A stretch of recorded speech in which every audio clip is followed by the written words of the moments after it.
Hello viewers, welcome to Vidya's cook book. இன்னைக்கு நம்ம பண்ண போறது காரக்குழம்பு. Ingredient புளிக்கரைசல் 1 cup. இது வந்து லெமன் சைஸ் புளியை எடுத்து கரைச்சி இந்த கப்பில் நான் 1 வச்சிருக்கேன். கத்திரிக்காய் 1, தக்காளி வந்து 2 தக்காளி நறுக்கி வச்சிருக்கேன். வெங்காயம் 2 வெங்காயம் நறுக்கி வச்சிருக்கேன். பூண்டு கொஞ்சம், கருவேப்பிலை கொஞ்சம், சேப்பக்கிழங்கு. இந்த காரக்குழம்புக்கு சேப்பக்கிழங்கு ரொம்ப நல்லா இருக்கும். அதுக்கப்புறம் தாளிக்க பார்த்தேன்னா சோம்பு, ஜீரகம், வெந்தயம், கடுகு, 1 வரமிளகா. ஸ்பைசஸ் பார்த்தேன்னா சாம்பார் பொடி 2 ஸ்பூன், மஞ்சள் பொடி தேவையான அளவு, உப்பு தேவையான அளவு, பெருங்காயம், எண்ணெய் தாளிக்க. வாங்க போலாம். அடுப்பை பற்ற வச்சுக்கலாம். நல்லா இழுப்பச்சட்டி காயட்டும். இதுக்கு நல்லெண்ணெய் நல்லா இருக்கும். இந்த காரக்குழம்புக்கு கொஞ்சம் கூட தான் ஆகும் நல்லெண்ணெய். ஸோ நான் ஒரு 6 முட்டை நல்லெண்ணெய் விட்டுருக்கேன். வேணும்னா திருப்பி மேலே விட்டுக்கலாம், ஒன்றும் பிரச்சனை இல்லை. கடுகு, 2 வெந்தயம், பெருஞ்சீரகம், சோம்பு, ஜீரகம், 1 வரமிளகா. நல்லா படப்படன்னு வருது பார்த்தீங்களா? இந்த ஸ்டேஜில் ஒவ்வொன்றா போட்டு வதக்க ஆரம்பிக்கலாம். வெங்காயம், பூண்டையும் இப்போ போட்டுடலாம்.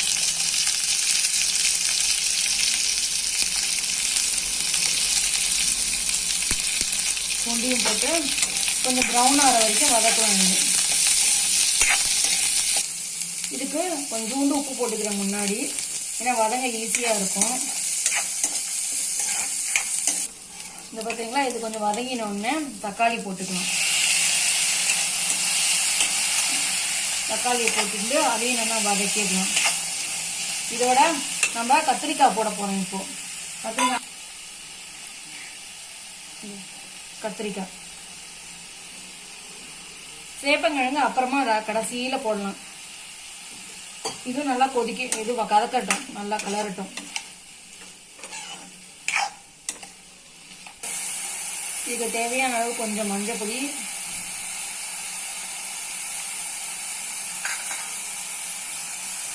ரெண்டு ஸ்பூன் மிளகாய் பொடி, இது சாம்பார் மிளகாய் பொடி. நல்லா கலக்கலாம்.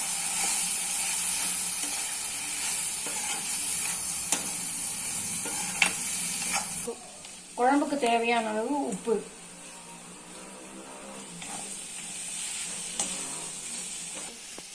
பெருங்காயம் 1 ஸ்பூன் போட்டிருக்கேன். இது நல்லா கலந்து விட்டுட்டு புளிஜலத்தை விட போறோம். இந்த பாருங்க, புளிஜலம்.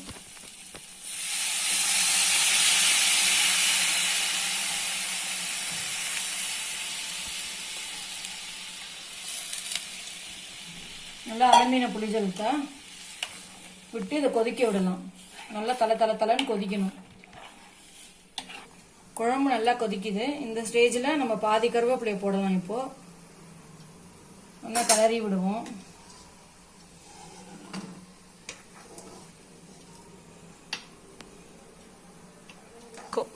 இந்த ஸ்டேஜில் நம்ம சேப்பங்கிழங்க இதில் போட்டுடலாம்.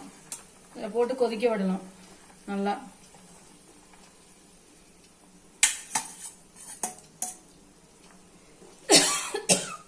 இங்க பாருங்க, இது இறக்குற ஸ்டேஜ் வந்தாச்சு. நல்லா கொதிக்குது பாருங்க.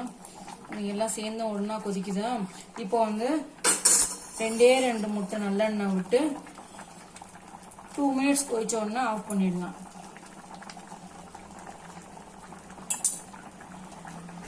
சுவையான சேப்பங்கிழங்கு கத்திரிக்காய் காரக்குழம்பு ரெடி. சுவையான காரக்குழம்பு ரெடி. இங்க பாருங்க, இது அலங்காரத்துக்கு கருவேப்பிலை போட்டு வச்சிருக்கேன். இங்க பாருங்க. Thank you viewers. லைக், ஷேர், அப்புறம் சப்ஸ்கிரைப் பண்ண மறந்துடாதீங்க.